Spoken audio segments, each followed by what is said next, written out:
మీ పిల్లల డాక్టర్ కళ డబ్బు వల్ల ఆగిపోవద్దు. కేవలం 18 లక్షల నుంచి MBBS విదేశాల్లో. ప్రస్తుతం మనతో పాటు ప్రముఖ ఆధ్యాత్మికవేత్త, జ్యోతిష్య వాస్తు పండితులు బ్రహ్మశ్రీ ఉమామహేశ్వర సిద్ధాంతి గారు మనతో ఉన్నారు. గురువు గారితో మాట్లాడదాం.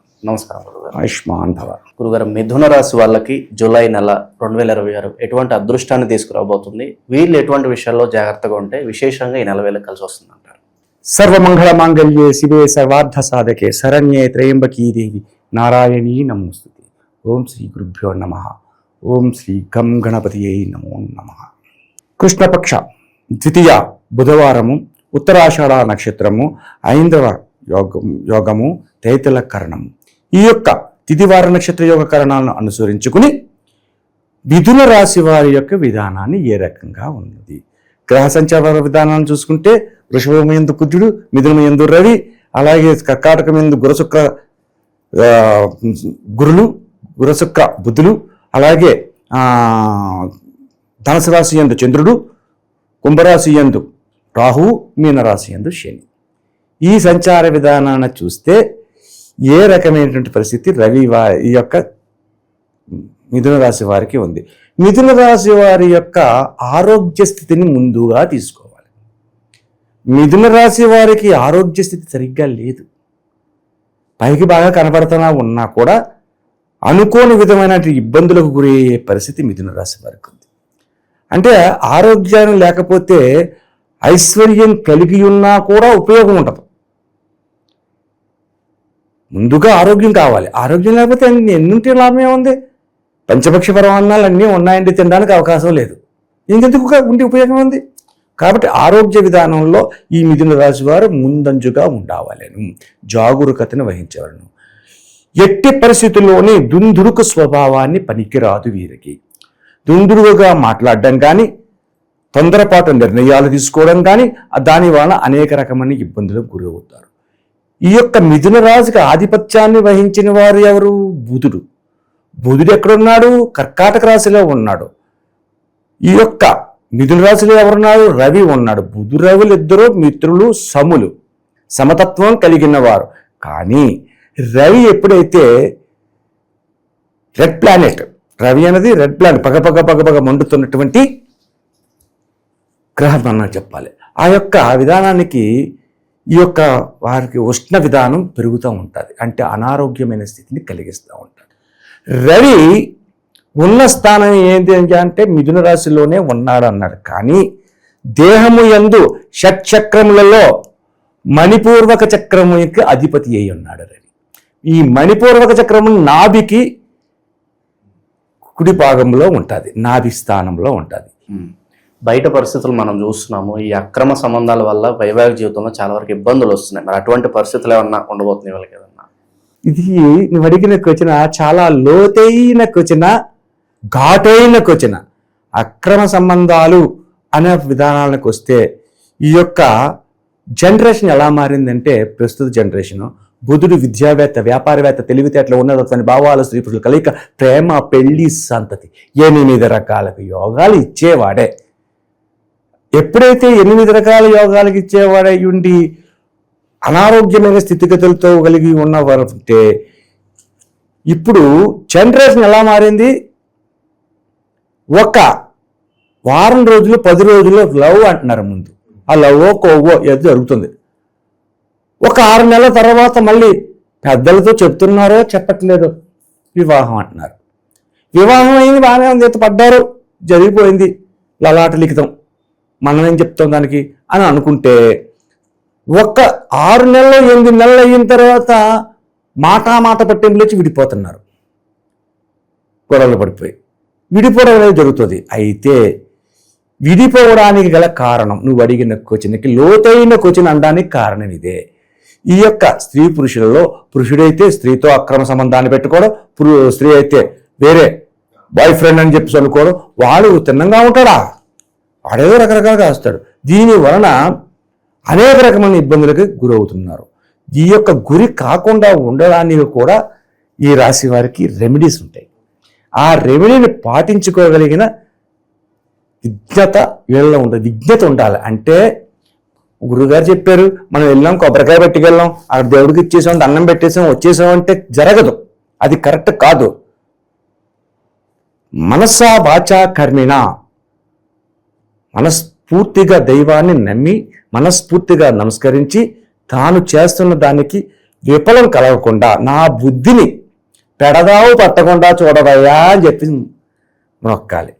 మొక్కితే యోగదాయకమైన స్థితికి వెళ్తారు. గురుగారు అలాగే మరి అంతా బాగుండటానికి పరిహారాలు తెలియజేయండి. పరిహారాలతో పాటు గురుగారు మాకు నరఘోష నరదిష్ట ఎక్కువగా ఉంది, శత్రువుల బెడద ఎక్కువగా ఉంది అనుకునే వాళ్ళు కూడా ఉంటారు, వాళ్ళకి సంబంధించి కూడా మంచి పరిహారాలు తెలియజేయండి. ఈ యొక్క మిథున రాశి వారికి చేయవలసింది శ్రీ వెంకటేశ్వర స్వామి కలియుగ దైవం ఏడుకొండలవాడు ఆ యొక్క మహానుభావుని యొక్క దర్శనాన్ని చేసుకోవాలి. ఏమండి మీరు చెప్తున్నది తిరుపతి వెళ్ళాలంటారా? తిరుపతి వెళ్ళక్కర్లేదు. మన ఊరిలో ఉన్న వెంకటేశ్వర స్వామి ఆలయాలు ఏదైతే ఉన్నాయో దగ్గరలో ఉన్న ఆలయానికి వెళ్ళండి. ఈయనకి తులసి మాలలు అంటే చాలా ప్రీతికరం కాబట్టి తులసి మాలను పట్టుకెళ్ళండి. తులసి మాలను ధరింపచేయించి వెంకటేశ్వర స్వామికి ప్రసాద నిమిత్తంగా ఈ యొక్క పటికి బెల్లం చిప్స్ అంటారు. ఆ చిప్స్ని చిన్న పలకలుగా బిళ్ళలా ఉంటాయి. ఆ చిప్స్ని పట్టుకెళ్ళి అవి పెట్టండి. కొబ్బరికాయ, అరటిపళ్ళు, ఆతకర్పూరం అన్నీ మామూలే. ఈ పటికి బెల్లం చిప్స్ని తీసుకెళ్ళి నివేదన చేయించి ఆ నివేదన చేసిన పటికి బెల్లం చిప్స్ని అక్కడున్న భక్తులు 50 మందికి పంచాలి. పంచిన తర్వాత అక్కడికి సేపు కూర్చుని వెంకటేశ్వర స్వామి ఎదురుకుంటా కూర్చుని శివనామ జపం చెయ్యాలి. ఓం త్రయంబకం యజామహే సుగంధిం పుష్టివర్ధనం ఉర్వారుకమివ బంధనాత్ మృత్యోర్మృత్యయమామృతాత్. మరి ఇదే మంత్రం ఎందుకు చదవాలని నువ్వు అడిగావు కదా. అపమృత్యు యోగాలు వస్తున్నాయి, అనారోగ్యాలు పాలైపోతున్నారు, ఏంటంటే చేయకుండా అపమృత్యు యోగాన్ని జరిగించేది మహామృత్యుంజయ మంత్రం. ఈ మహామృత్యుంజయ మంత్రం వెంకటేశ్వర అదరకుండా చేయమన్నాం. వెంకటేశ్వర స్వామి అదరకుండా ఎందుకు చేయాలయా? వెంకటేశ్వర స్వామి శివుణ్ణి ఆరాధిస్తున్నాడు, శివుడు రాముణ్ణి ఆరాధిస్తాడు. రాముడన్నా వెంకటేశ్వరుడన్నా ఒకటే కాబట్టి అక్కడ ఈ యొక్క మంత్ర జపాన్ని ఒక అరగంట, పావుగంట, 10 నిమిషాలు మీ యొక్క విధానాన్ని బట్టి చేసుకుంటే ఈ యొక్క అపమృత్యు యోగాలు, వాహన ప్రమాదాలు, అలాగే ప్రతి వ్యక్తులు కూడా బుద్ధి కుశలత చెందాలి. బుద్ధి కుశలత రావాలంటే ఈ యొక్క వెంకటేశ్వర స్వామి విధానం. అంటే వెంకటేశ్వర స్వామికి 2 భార్యలు కదండి. మరి అంటారు 2 భార్యలు ఉన్న విధానానికి కూడా ఒక విధానాన్ని ఆయన చూపించాడు మనకి. కాబట్టి 2 భార్యలు ఉన్న వెంకటేశ్వర స్వామిని నువ్వు మాత్రం ఒక్కన్నా పెట్టుకోరా బాబు అని చెప్తాడు. నారీ నడుమ మురారీ కింద ఉండద్దు అనే విధానాన్ని సూచించేదే ఈ యొక్క మహామృత్యుంజయ మంత్రానికి సంబంధించింది. కాబట్టి ఇలా చేస్తే ఈ యొక్క విధానాలు సంప్రాప్తం, అంటే యోగదాయకమైనటువంటి సంప్రాప్తం అవుతాయి. అపయోగ్యతాదాయకమైనటువంటివన్నీ కూడా పారద్రోలుకునే పరిస్థితి పొందుతారు. ఈ మణిపూర్వక చక్రానికి ఆధిపత్యాన్ని వహించిన రవి పెద్ద తండ్రి, పినతండ్రి, బాబాయి, పెద్ద తల్లి పిల్లలు, పినతల్లి పిల్లలు వీళ్ళందరూ శత్రువర్గంగా మారుతున్నారు. కళ్ళకు, రక్తమునకు, ఎముకలకు సంబంధించిన వ్యాధులను కలిగిస్తున్నది ఈ యొక్క విధానం. కాబట్టి ఈ యొక్క వారు బంధువర్గానికి సంబంధించిన వారి మాటలు విశ్వసించకుండా వారి ఆలోచనలతోటి, లేకపోతే వారి తల్లిదండ్రులు చెప్పిన మాటలు, లేకపోతే వివాహమైన వారైతే భర్త చెప్పిన మాటలు విశ్వసించుకుని అనుసరించుకుంటా వెళ్తే ఎదరికి ఉన్నతమైన స్థానానికి వీళ్ళొక్క చేరుకోవడం అనేది జరుగుతూ ఉంటుంది. అంటే రోగ నిరోధకమైన స్థితిని పొందగలుగుతారు. ఇక వ్యాపార రంగంలో ఉన్న వారికి సంపూర్ణమైన ఫలితాన్ని పొందుతున్నారు. ఏ విధమైనటువంటి నష్టాలు, కష్టాలు లేకుండా ఊహించినటువంటి ఆదాయాన్ని వీళ్ళకి సంప్రాప్తమవుతుంది ఈ మాసం యందు. అలాగే ఉద్యోగ రంగంలో ఉన్నవారు కూడా అధికమైనటువంటి పేరు ప్రఖ్యాతులు సంపాదించుకోవడం అనేది జరుగుతుంది. వారికి కూడా చాలా బాగుంది. విద్యార్థి రంగంలో బుధుడు విద్యావేత్త. బుధుడు అనేవాడు విద్యావేత్త అంటే విద్యారంగంలో ఉన్న వారికి సక్సెస్ పొందుతున్నారు, నష్టాన్ని పొందట్లేదు.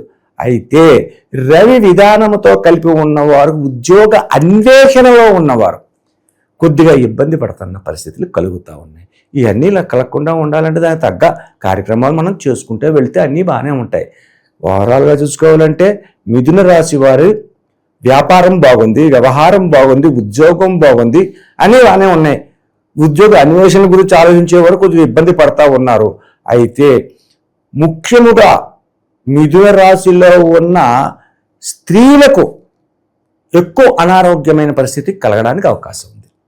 పురుషులకు కూడా ఉంది, కానీ ఎక్కువ శాతం స్త్రీలకు వచ్చే రోగ విధానాన్ని మనం దానికి తగ్గ రెమెడీస్ మనం పాటించుకోవాలి. ఇది ఈ యొక్క మిథున రాశి వారి యొక్క ఫలితం. గురుగారు, కొత్తగా వచ్చే అవకాశాల పరిస్థితి ఏంటి? ఏమన్నా పేరు ప్రఖ్యాతుల పరిస్థితి, కొత్తగా వచ్చే అవకాశాల పరిస్థితి? కొత్తగా ఉన్నదంటే వీళ్ళకి మిత్రవర్గం ద్వారా ఉపయోగకరమైన పరిస్థితి పొందుతున్నారు. అంటే మిత్రుల ద్వారా కొత్తగా వ్యాపారాలు జరుగుతూ ఉంటుంది. ఎక్కువగా మనం చెప్పుకోవాలంటే ఫుడ్కు సంబంధించిన కాఫీ హోటల్, భోజన హోటల్స్, లేకపోతే ఇంకోటి ఏదో ఇంకోటి అటువంటి వాటిల్లో ఉన్నతమైన స్థానానికి ఈ యొక్క రాశివారు ఈ మాసం యందు ఆధిక్యతని కలిగి ఉన్నారు. ఈ మధ్య గురుగారు చాలా మంది 7 శనివారాల వ్రతం చేస్తూ ఉన్నారు. మరి అది చేసినా కూడా బాగానే ఉంటుంది అంటారు ఈ రాశి వాళ్ళకి? 7 శనివారముల వ్రతం చాలా మంచి క్వశ్చన్ వేస్తున్నావు నువ్వు. 7 శనివారం అంటే 7 వారాలు చేసి వదిలేయాలా? 7 శనివారాల వ్రతమునకు కొన్ని నియమ నిబంధనలు ఉన్నాయి. శనివార నియమము అని అంటారు. శనివార నియమం అంటే అర్థం ఏమిటో తెలుసా? చాలా మందికి తెలిసి ఉండొచ్చు, తెలియకపోవచ్చు. శనివార నియమం అంటే ప్రాంతకాలము, బ్రహ్మీకాలము, అంటే సూర్యోదయము కాకుండానే లేవాలి. సూర్యోదయం అయిన తర్వాత లేస్తే కాదు, సూర్యోదయం కాకుండా లేచి కాలకృత్యములు తీర్చుకుని స్నానం ఆచరించి అభ్యంగన స్నానం ఆచరించాలి. శనివారం నాడు చేయవలసినది అభ్యంగన స్నానం. అభ్యంగన స్నానం అంటే ఏంటి? పూర్వకాలం చేసేవారు ఒంటి నిండా నూనె పెట్టించుకుని నలుగు పెట్టుకుని తల స్నానము అంటే ఇప్పుడులాగా షాంపూలు సబ్బులు కాదు పెట్టుకోవాల్సింది, సీకాయ లేక కుంకుటికాయ. ఆ రసముతోటి అభ్యంగన స్నానం చేసిన తర్వాత తల పూర్తిగా తుడుచుకుని, స్త్రీలైతే పూర్తిగా తల తుడుచుకుని తలకి ఒక తువ్వాలు కట్టి తల వెంట్రుకలు బయటకు రాకుండా ఉండి, ఆ తర్వాత కుంకుమను ధరించాలి. స్త్రీలు కుంకుమను ధరించడానికి కారణం ఉంది. నుదుట, పాపిట, వక్షస్థల, కంఠ, వక్షస్థల, నాభి, ఈ 5 చోట్ల కుంకుమను ధరించాలి. ప్రతి క్షేత్రం యందు కొన్ని విధానాలు ఉంటాయి. అవి తర్వాత మనం చెప్పుకుందాం. ఈ యొక్క తిలకధారణ విధానం గురించి తర్వాత ఎపిసోడ్లో మనం చెప్పుకుందాం. అటువంటి విధంగా ధరింప చేసుకుని వెంకటేశ్వర స్వామి పటాన్ని పెట్టుకుని వెంకటేశ్వర స్వామికి తులసి ఆకులతోటి ఓం గోవిందాయ నమః, ఓం అచ్యుతాయ నమః, ఓం నారాయణాయ నమః అంటూ పూజ చేస్తూ, ఆయనకి అత్యంత ప్రీతికరమైనది ఏంటంటే చక్కెర పొంగలి, వడ అంటే మినపగారెలతో పెట్టచ్చు, లేకపోతే తిరుపతిలో చేసే వడలు చేస్తారు, ఆ రకంగా చేసి నివేదన చెయ్యాలి. సరే, 7 వారాలు చెయ్యాలి కదా. మొదటి వారం ఎలా చేసావు? మొదటి వారం చేసింది 2వ వారం ఉన్న అభ్యంగ స్థానాలు అయ్యి పూర్తి చేసిన తర్వాత ప్రసాదం మార్చాలి. ఈ రోజు పెట్టిన ప్రసాదం పెట్టకూడదు. మరటి రోజున ఎంగిలి కాని ఫలం అన్నారు. ఏది ఎంగిలి కాని ఫలం అంటే ఏది? అరటి పండు, కొబ్బరికాయ. ఈ ఎంగిలి అవ్వదు. మామిడికాయ ఉందంటే మామిడి మనం టెంక సపరం చేసి ఎంగిలి చేసి పాతేస్తే మామిడి చెట్టు వచ్చేస్తుంది. అరటిపండు అలా రాదు, కొబ్బరికాయ అలా రాదు. కాబట్టి అరటిపండు, కొబ్బరికాయ, ఎంగిలి ఫలము కాని ఫలితాన్ని ఇవ్వాలి. అదే పెట్టాలి. ఇంకా ఇంకొండు పెట్టకూడదు. 2వ వారం, 3వ వారం వచ్చింది. 3వ వారం నాడు ఆ స్వామివారికి ఇష్టమైనటువంటి చక్కెర పొంగల్ నైవేద్యం పెట్టాలి. 4వ వారం వచ్చింది. 4వ వారం వచ్చినప్పుడు పులిహోర నైవేద్యం పెట్టాలి. 5వ వారం, ముఖ్యంగా 5వ వారం పంచమ స్థానమైనటువంటి దద్దోజనం పెట్టాలి. స్వామివారికి దద్దోజనం 5వ రోజు పెట్టాలి. అలాగే 6వ రోజు నాడు వస్తుంది. 6వ రోజు నాడు వచ్చినప్పుడు శుభ్రంగా ఒక పిండి వంట, ఏదో ఒక పిండి వంటను చెయ్యాలి. అంటే మినపగారెలని తీసుకొచ్చి దాన్ని ఒక పాకము గారె అంటారు, ఆ పాకము గారెలుగా చేసి అది పెట్టాలి. 7వ వారం నాడు ముఖ్యమైన వారం అవుతుంది. మళ్ళా మొదటి వారము 7వ వారం వచ్చేసరికి ముఖ్యమైన వారం అవుతుంది. ముఖ్యమైన వారం కాబట్టి ఆ రోజు నాడు ఈ యొక్క అభ్యంగన స్నానం చేసిన తర్వాత మళ్ళా ఆయిల్ని ముట్టుకోకూడదు, ఆయిల్ తినకూడదు. 7వ వారం నాడు ఆయిల్ ముట్టుకోకూడదు, ఆయిల్ తినకూడదు. అభ్యంగన స్నానం చేసినప్పుడు మనం ఆయిల్ పట్టించాలి. ఆ స్నానం చేసేసి ఇక్కడ శుద్ధి అయిపోయింది. ఆ తర్వాత వంట చేసేది ఎవరైతే 7 వారములు వ్రతాన్ని ఆచరిస్తున్నారో వాళ్ళే వంట చెయ్యాలి. అయ్యా వంట చేయాలన్నారు, ఆయిల్ ముట్టుకోకూడదన్నారు, ఇప్పుడు ఎలా జరుగుద్ది? ఆయిల్తో చేయమని చెప్పి ఎవరు చెప్పారు? నేతితో చెయ్యి, నేతి తాలింపులు పెట్టు. ఆ నేతితో తాలింపులు పెడితే ఆయిల్ ముట్టుకోలేదు. ఆ నేతి తాలింపులతో ఈ యొక్క స్త్రీ మాత్రమే చేయాలి. చేసి 7 ముత్తైదువులకి భోజన వసతిని కల్పించాలి. ఆ రోజు 7 వారాలు శనివారములు వ్రతాన్ని చేస్తున్న నియమ నిబంధనలో 7వ వారం 7 ముత్తైదువులను కేకేసి భోజన వసతులకు పెట్టించి గాజులు, పువ్వులు, రవికల గుడ్డ, ఇంకా అవకాశం ఉంటే చీర, దక్షిణ, తాంబూలం. తాంబూలం అనగానే 2 అరటిపళ్ళు, 3-4 తమలపాకులు, ఒక ఒక్క, అందులో కొంత దక్షిణ ధనాన్ని పెట్టాలి. కలిగి ఉంటే 10 రూపాయలు పెట్టు, ఇంకా కలిగి ఉంటే 100 రూపాయలు పెట్టు, లేదు 1 రూపాయే పెట్టు, తప్పలేదు. అది వాళ్ళకి ఇచ్చి గాజులు, ఎర్రని గాజులు ఇవ్వాలి. ఎర్రని గాజులు ఇచ్చి వాళ్ళకి మొక్కాలి. మొక్కిన తర్వాత ఈ యొక్క ముత్తైదువులు 50 మంది 7 కూడా భోజనము చేసిన తరువాత ఇస్తరని వాళ్ళు తీస్తారా అంటారు, తీనియకూడదు. ఈవిడే తీయాలి. ఈ గృహస్థురాలే తీసి వాటిని భద్రపరచుకొని మామూలుగా బయట పెట్టి ఆ తర్వాత వీడు భోజనం చేయాలి. మధ్యాహ్నం వీళ్ళ భోజనం అయిన తర్వాత భోజనం చేయాలి. మధ్యాహ్నం నిద్రపోకూడదు.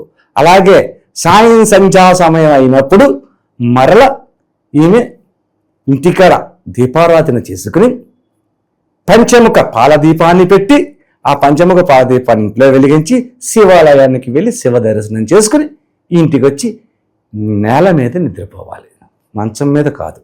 ఇది 7 వారముల శనివారముల వ్రత విధానం. అంతేగాని 7వ వారం నాడు చేయమన్నారు కదా, మనం దండం పెట్టేసుకున్నాం, గుడికిలో వచ్చేసాం, ఇది కాదు. 7 రోజులు 7 వారాలు 7 రకాలుగా ఉంటుంది. అది 7 వారాల విధానం. ఓకే, ఓవరాల్గా ఈ రాశి వాళ్ళకి ఓవరాల్గా ఈ నెల ఏ విధంగా ఉంటుందో మంచి విశ్లేషణ అందించారు. ధన్యవాదాలు. ఆయుష్మాన్ భవ.